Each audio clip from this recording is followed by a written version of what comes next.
오늘 우리에게 주시는 말씀은 누가복음 15장 1절로 2절, 11절로 32절 말씀입니다. 제가 봉독하겠습니다. 모든 세리와 죄인들이 말씀을 들으러 가까이 나아오니 바리새인과 서기관들이 수군거려 이르되 이 사람이 죄인을 영접하고 음식을 같이 먹는다 하더라. 또 이르시되 어떤 사람에게 두 아들이 있는데 그 둘째가 아버지에게 말하되 아버지여 재산 중에서 내게 돌아올 분깃을 내게 주소서 하는지라. 아버지가 그 살림을 각각 나누어 주었더니 그 후 며칠이 안 되어 둘째 아들이 재물을 다 모아가지고 먼 나라에 가 거기서 허랑방탕하여 그 재산을 낭비하더니 다 없앤 후 그 나라에 크게 흉년이 들어 그가 비로소 궁핍한지라. 가서 그 나라 백성 중 한 사람에게 붙여 사니 그가 그를 들러보내어 돼지를 치게 하였는데 그가 돼지 먹는 쥐염 열매로 배를 채우고자 하되 주는 자가 없는지라. 이에 스스로 돌이켜 이르되 내 아버지에게는 양식이 풍족한 품꾼이 얼마나 많은가. 나는 여기서 주려 죽는구나. 내가 일어나 아버지께 가서 이르기를 아버지 내가 하늘과 아버지께 죄를 지었사오니 지금부터는 아버지 아들이라 일컬음을 감당하지 못하겠나이다. 나를 품꾼의 하나로 보소서 하리라 하고 이에 일어나서 아버지께로 돌아가니라. 아직도 거리가 먼데 아버지가 그를 보고 측은히 여겨 달려가 목을 안고 입을 맞추니 아들이 이르되 아버지 내가 하늘과 아버지께 죄를 지었사오니 지금부터는 아버지 아들이라 일컬음을 감당하지 못하겠나이다 하나 아버지는 종들에게 이르되 제일 좋은 옷을 내어다가 입히고 손에 가락지를 끼우고 발에 신을 신기라. 그리고 살진 송아지를 끌어다가 잡으라. 우리가 먹고 즐기자. 이내 아들은 죽었다가 다시 살아났으며 내가 잃었다가 다시 얻었노라 하니 그들이 즐거워하더라. 맏아들은 밭에 있다가 돌아와 집에 가까이 왔을 때에 풍악과 춤추는 소리를 듣고 한 종을 불러 이 무슨 일인가 물은되 대답하되 당신의 동생이 돌아왔음에 당신의 아버지가 건강한 그를 다시 맞아들이게 됨으로 인하여 살진 송아지를 잡았나이다 하니 그가 노하여 들어가고자 하지 아니하거늘 아버지가 나와서 권한대 아버지께 대답하여 이르되 내가 여러 해 아버지를 섬겨 명을 어김이 없거늘 내게는 염소 새끼라도 주어 나와 내 벗으로 즐기게 하신 일이 없더니 아버지의 살림을 창녀들과 함께 삼켜버린 이 아들이 돌아오매 이를 위하여 살진 송아지를 잡으셨나이다. 아버지가 이르되 예 너는 항상 나와 함께 있으니 내 것이 다 내 것이로되 이 내 동생은 죽었다가 살아났으며 내가 잃었다가 얻었기로 우리가 즐거워하고 기뻐하는 것이 마땅하다 하니라. 오늘도 예배에 초대받으시고 오신 모든 이들을 주의 이름으로 축복합니다. 명절 잘 지내셨습니까? 네, 한가위 명절 때문에 어르신들 찾아오신 가족들도 좀 있는 것 같은데 하나님이 주신 은혜가 온 가문 가운데 함께 하시기를 바랍니다. 명절을 지나면서 제게 주어진 묵상 가운데 하나는 이 한가위는 달이 자랑인데 달을 볼 수가 없는 게 참 아쉽다 그런 생각이 들었습니다. 그래서 어제는 말씀을 준비하면 저 해변가에 나가서 석양이라도 봐야 되겠다 싶어서 노을을 휴게소에서 이렇게 바라보면 아주 멋있게 해가 딱 떨어졌어요. 우리 명당 자리가 여기 있습니다. 그러니까 한번 기회들을 만들어 보시면 되겠어요. 휴게소가 고속도로만 들어가지 말고 이 아래서 언덕으로 올라가서 차를 밖에다 주차해 놓고 언덕으로 올라가면 노을 지는 그 모습을 잘 볼 수가 있습니다. 우리 옆 사람과 인사합시다. 사랑하고 축복합니다.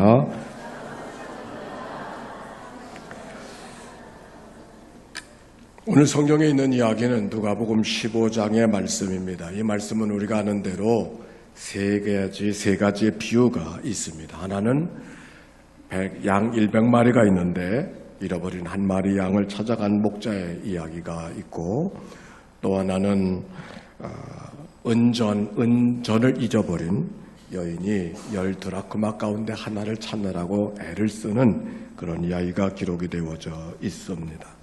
그리고 아는 대로 탕자의 비유가 또 잃어버린 아들을 기다리는 아버지의 이야기가 기록이 되어져 있습니다. 이 말씀 가운데 특별히 탕자의 비유, 이 말씀을 읽어가면서 한 가지 가정을 먼저 생각하면서 이 말씀을 읽어가는 것이 좋겠다 여겨집니다. 이슬람 국가에서 선교 사업을 하다가 돌아온 선교사의 이야기 속에서 이 말씀을 새로운 각도로 읽어볼 수 있었습니다.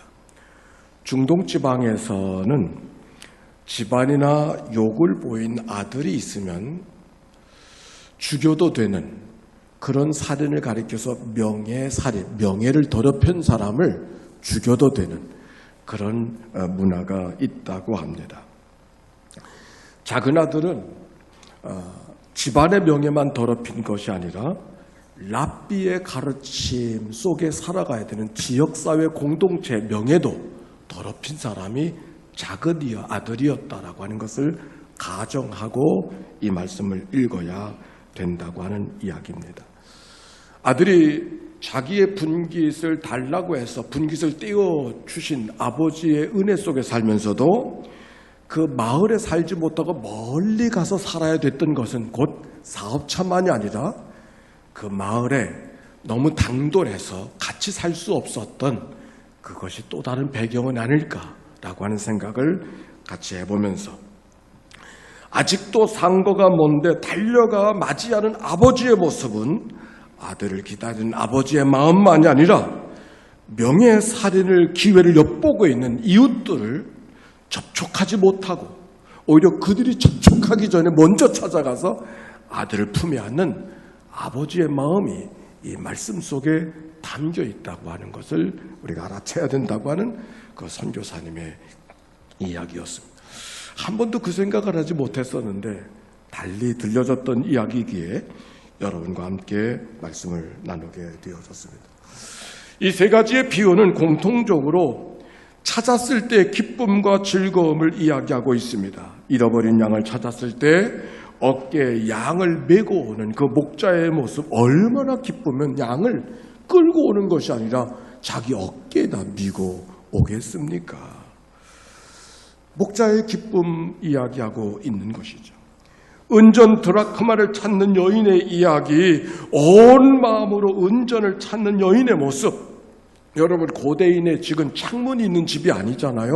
옛날엔 그저 움막 같은 집이었기에 대낮에도 불을 켜야 되는 것이 움막인데 그 속에서 잃어버린 자는 은전을 찾기 위해서, 여기 드라크마는 데나리온과 같은 화폐 가치로, 데나리온이라 그러면 로마식의 화폐 가치고 드라크마라 그러면 히랍식 그리스식의 화폐 단위를 말하는데, 젊은 남자가 하루 동안의 일삭을 말하는 것이 드라크마 옳습니다.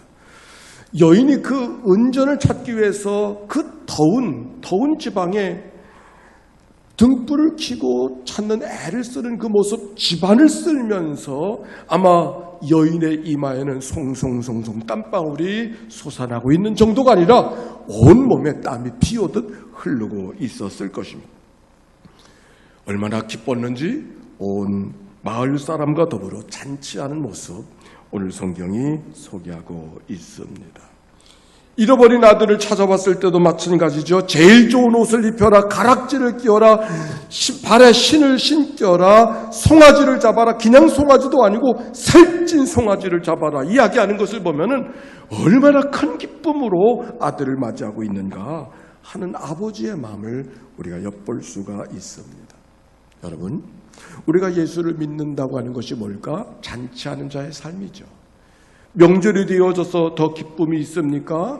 그런 삶이 우리 믿는 자들의 삶이죠. 도둑이 오는 것은 도둑질하고 죽이고 멸망시키려는 것뿐이요, 내가 온 것, 예수님이 이 땅에 온 것은 양으로 생명을 얻게 하고 풍성하게 하려 함이라. 오늘도 우리의 삶을 생명 주셨을 뿐만 아니라 누리게 하신 하나님의 은혜가 우리 가운데 있음을 기억하고 그 은혜로 찬송하고 감사하며 살아가는 자의 삶, 항상 기뻐하는 자의 삶, 이것이 우리 하나님이 우리를 중에 주신 복음의 삶인 것을 기억하고 이 은혜가 여러분의 삶에 가득한 모든 가정 되시기를 주의 이름으로 축원합니다. 이 비유 가운데, 세 가지 비유 가운데 또 한 가지 중요한 것은 잃어버린 것들에 대한 비유라고 하는 것, 잃어버린 것을 다시 찾는다. 잃어버린 양, 잃어버린 은전, 잃어버린 아들. 7절의 말씀, 죄인 한 사람이 회개하면 하늘에서는 회개할 것이 없는 의인 99으로 말미암아 기뻐하는 것보다 더하리라. 10절, 죄인 한 사람이 회개하면 하나님의 사자들 앞에서 기쁨이 되느니라. 23절, 내 아들은 죽었다가 다시 살아났으며 내가 잃었다가 다시 얻었노라 하니 그들이 즐거워하더라. 잃은 것을 다시 찾는 그 기쁨을 성경이 이야기하면서 반복되는 이야기, 잃어버린 것, 잃어버린 아들, 잃어버린 것, 잃어버린 것. 그런데 왜 목자의 비유 속에서는 100마리 가운데 한 마리를 이야기하고 잃어버린 은전의 이야기 속에는 10개의 드라크마 가운데 하나를 이야기하는데 잃어버린 아들의 이야기는 어째 두 아들을 이야기하고 있을까? 다 하나씩인데 왜 두 아들일까? 오늘 성경에 누가복음 15장을 읽었잖아요. 1절과 2절 서두의 이야기가 이 말씀의 실마리를 주고 있습니다. 오늘 예수님이 비유를 이야기하는데 청중이 누군가 두 종류의 청중이 있어요. 첫 번째 청중은 1절, 모든 세리와 죄인들이 말씀을 들으려고 가까이 나오니 세리요 죄인, 그들이 청중인 것을 성경이 이야기하고 있어요. 그런데 청중은 그들만이 아닙니다. 또 다른 청중이 있었어요. 2절 말씀 같이 읽어볼까요? 2절 시작. 바리새인들과 서기관들이 수군거려 이르되 이 사람이 죄를 영접하고 음식을 같이 먹는다 하더라. 여기 또 다른 청중이 있는 거예요. 하나는 세리와 죄인이 청중이고 또 하나의 청중은 세리와 죄인을 만나고는 예수님을 비판하고는 바리새인과 서기관들, 그들이 또 다른 청중인 것을 이야기하고 있는 거예요. 그래서 주님께서 잃어버린 아들의 이야기는 두 아들을 소개하고 있는 것이죠. 자, 오늘 여러 비유 가운데 특별히 잃어버린 아들에 대한 이야기로 좀 더 집중해 보도록 하겠습니다. 우리가 보통 이 비유를 이야기할 때 탕자 비유, 그리고 탕자였던 작은 아들 회개하고 돌아온 것으로, 그가 할 일을 다 한 것으로 생각하는 것으로 이 말씀을 설명하고, 우리도 탕자처럼 살지만 돌아가야 된다고 강단에서 설교할 때가 많이 있습니다. 그리고 오히려 그 탕자를 마다하지 않고 기다리고 있는 아버지의 기다림, 아버지의 마음을 1년 전에도 설교했습니다. 작은 아들이 아버지에게 말합니다. 난 아버지 아들이라 칭함을 받을 수가 없습니다. 품꾼의 하나로 써주소서. 분명 그가 돌아왔다는 것은 그가 받은 크레딧에 틀림이 없습니다. 그리고 그래서 아버지가 그를 맞아 주었다는 이야기, 이거는 세리와 죄를 대표하고 있는 것이 작은 아들의 이야기입니다. 좀 더 이야기가 있지만 그건 좀 더 나중에 이야기하겠어요. 오늘 성경에 있는 이야기는 작은 아들의 이야기만 하지 않고 또 다른 아들, 큰 아들을 이야기하고 있다는 거예요. 그런데 오늘 우리가 이해해야 될 것은 큰 아들이 작은 아들보다 더 중요하게 다루어지고 있다는 거예요. 우리는 이 말씀 보면 작은 아들에 더 관심이 많아요. 그렇죠. 그런데 작은 아들이 일찍 끝났어요. 큰 아들이 한두 절 얘기를 덧붙이는 게 아니에요. 오히려 긴 얘기가 큰 아들 얘기했어요. 여러분 영화를 보시면 주인공이 누굽니까? 끝까지 살아있는 게 주인공이잖아요. 주인공이 일찍 죽는 영화 있어요?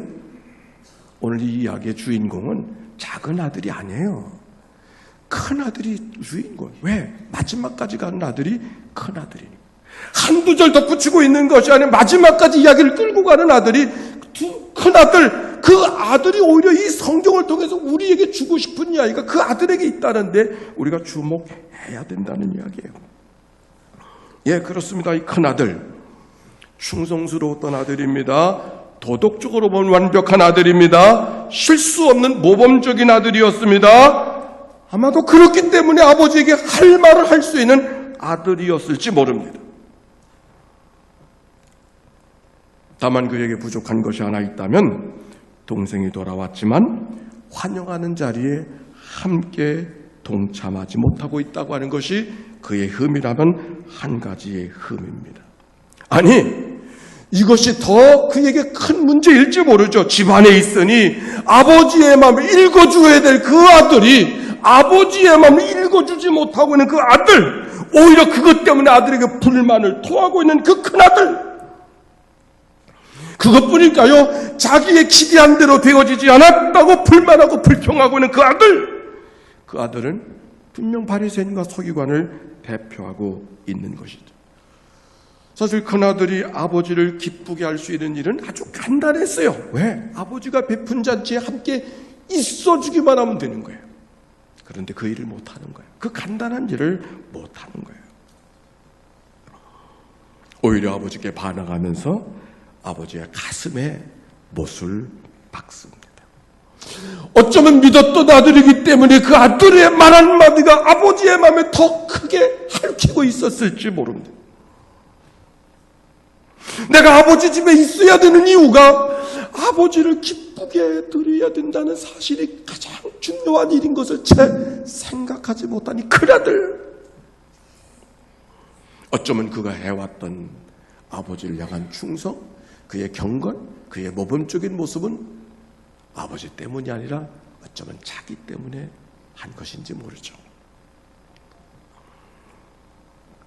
여러분 옛날 보신 영화 가운데 아마데우스라는 영화를 본 적이 있나요? 모차르트의 이야기죠. 저도 이 영화를 다시 한번 좀 본 것은 오스트리아를 갈 기회가 있었었는데, 오스트리아 짤즈부르크, 모차르트의 고향입니다. 짤즈부르크를 버스를 타고 가는 여정 속에 크로아티아에서 그쪽으로 가다가 그때 이 영화를 봤던 아마데우스의 이야기가 더 새롭게 기억되었던 생각이 있습니다.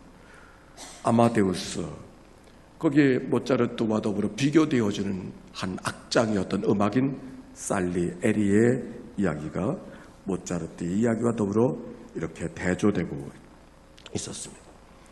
살리에리는 음악인이었었습니다. 궁정악장이었습니다. 그가 어렸을 때부터 음악으로 살면서 자기 살기로 작정하면서 하나님 앞에 이렇게 기도를 드렸습니다. 하나님, 나로 하여금 위대한 작곡가가 되게 해 주소서. 음악으로 주의 영광을 찬미하게 하시고 할 수만 있거든 나도 그 기쁨을 얻게 하소서. 사랑하는 내 하나님이여, 제가 온 세상에서 유명해서 사람들에게 일컬어지는 존재가 되게 하소서. 내가 죽은 다음에도 내가 만들어진 작품들이 사람들에게 사랑받게 하시고 내 이름들이 기억될 수 있게 하소서. 그 대가를 허락해 주시면 저는 하나님 앞에 근면하고 순결하고, 그리고 내 가장 깊은 겸손을 또 내 삶 전체를 주님께 드리겠나이다. 그리고 내 최대한 다른 사람들을 도우며 살겠습니다. 어렸을 때부터 그는 그렇게 살리에리는 기도했습니다. 그리고 정말 그가 기도한 대로 살았습니다. 그는 경건하게 살았고 교회 생활도 잘했고 여자들을 건드리지 아니하고 정숙하게, 그리고 열심히 음악을 공부하고 또 많은 음악인들에게 자기가 음악의 지식을 가르쳐주면서 또 어려운 사람들을 도우면서 그렇게 멋있는 인생을 살아갑니다. 정말 하나님이 그의 삶을 축복해 주셨는지 음악적으로 모든 일이 잘 해결되어져서 모든 일이 잘 풀려지고 음악적인 책임자가 되어졌을 때 하나님이 내 기도를 들어주셨구나, 이런 생각이 살리에리의 마음속에 가득하게 되었습니다. 그러던 어느 날 그의 옆에 음악적인 재중은 비교를 할 수 없는 모차르트가 등장하는 거예요. 천재적인 음악가 모차르트. 사람들이 그를 주목하기 시작했습니다. 그가 정말 어려웠던 것은 자기 악보 하나를 그리려면 그리고 그려야 악보가 되어지는데 모차르트가 그린 악보는 가필이 없어. 그러니까 그리면 그게 마지막 작품이 돼요. 머릿속에 다 음악이 있으니까 이걸 견딜 수가 없어 하는 이 살리에리. 어쩌면 하나님이 이렇게 불공평하게 이 세상을 만드셨을까? 더욱이 원래 모차르트의 이름이 볼프강 아마데우스 모차르트. 아마데우스라는 이름은 하나님께 사랑받는 자라는 뜻을 갖고 정말 모차르트는 하나님의 사랑을 한 몸에 받는 것처럼 보여졌던 이 모차르트에 대한 살리에리의 마음이 편안할 수가 없는 거죠. 그런데 더 견딜 수 없는 것은 모차르트의 삶은 방탕하고 방종하고 제멋대로 살고 있는 거예요. 아니 경건하게 사는 나는 하나님께서 경건한 대로 하나님이 대가를 지불하지 아니하시고 제멋대로 살아가는 못자랐던 하나님이 어찌 그냥 내버려 두시는가? 하나님을 이해할 수가 없어서 나중에 하나님 앞에 반항해요. 하나님이 이럴 수가 없습니다. 자기의 명예를 더 올라가는 것 같던 못자를 견디지 못하는 이 살리엘이 오히려 하나님을 대적하듯 그가 이야기하고 있습니다. 내가 하나님 앞에 지은 음악은 하나님의 교회에서는 왕궁에서나 들려진 그 음악이 모차르트의 음악은 술집에서 물려지는데 왜 하나님이 저런 인간을 그냥 내버려 두시느냐고, 이런 인간을 살면 안 된다고 이야기하면 죽이려고 하는,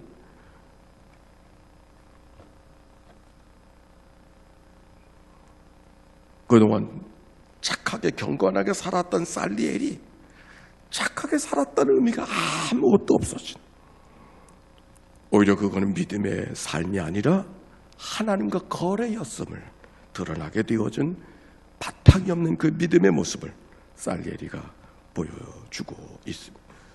오히려 살리엘이는 경건한 것처럼 살았지만 반듯하게 살지 못하는 못자르트보다 더 큰 악을 저지르는, 별로 다를 것이 없는, 아니 하나님께로부터는 더 멀어진 그런 적대적인 사람이 되고 마는 이야기, 그게 아마데우스의 이야기. 어쩌면 이 큰아들의 탕자의 비유를 너무 잘 빗대어주는 이야기라고 여겨집니다. 오늘 이 살리엘이 속에 큰아들을 보지 않아요? 아니, 그 살리엘이 속에 나의 모습을 보고 나의 삶을 다시 한번 돌이켜볼 수 있는 건 아닌가요? 하나님을 섬긴다고 말하지만 복음을 모르기 때문이 아니라 복음이 내 안에 있음에도 불구하고 복음대로 살지 못하는 그런 연약한 인간의 모습 말입니다. 근데 오늘 성경은 바로 그 큰아들, 그 못된 아들, 모양만 경건한 그 큰아들을 하나님이 내버려 두지 아니하시고 그에게 찾아오고 계시는 아버지의 모습 속에 하늘 하나님을 바라볼 수 있음이 은혜인 거죠. 우리는 보통 이 말씀을 읽을 때 아직도 상도가 먼데 달려오는 작은 아들, 뛰어나가는 아버지의 모습만을 이야기할 때가 많이 있는데, 오늘 성경 다시 읽어보니까 28절 한번 읽어봅시다. 28절 말씀.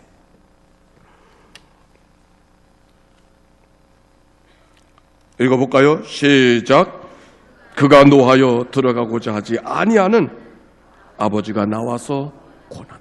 잔치 만들어 놓고 아버들에게 오라고 하니까 오지 않는 게 큰아들이, 그리고 오히려 항의하는 거예요. 하나님 이럴 수가 없다. 아버지 이럴 수가 없다.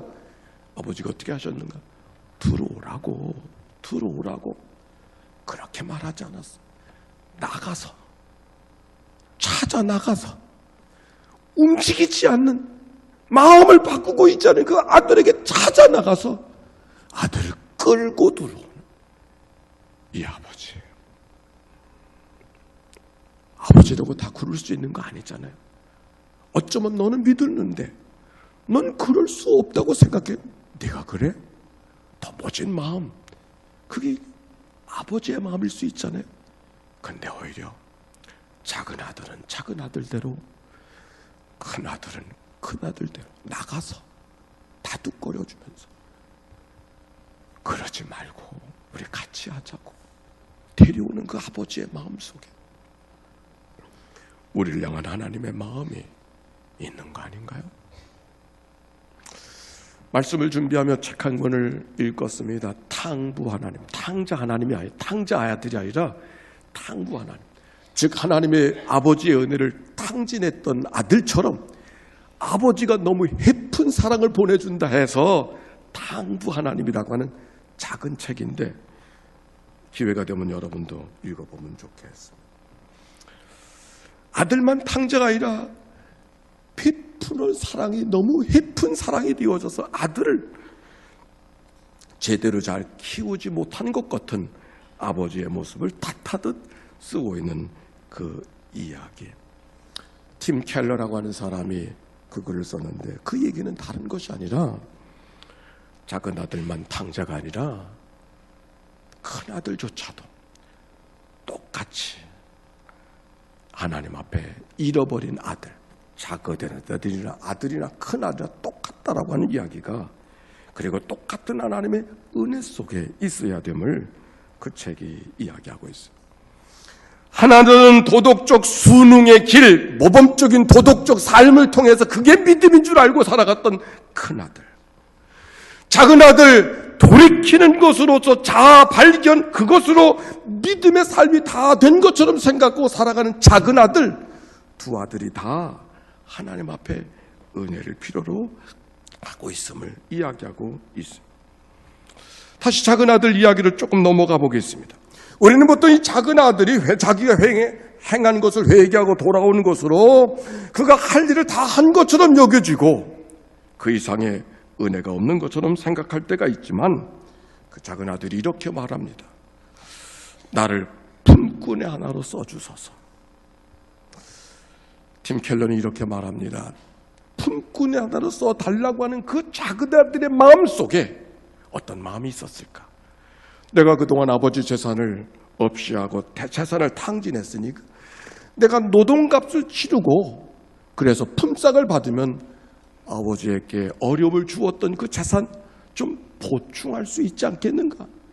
자기 자존감, 자기의 체면을 세워보려고 하는 마음이 작은 아들의 마음속에 숨겨져 있었던 것은 아닌가?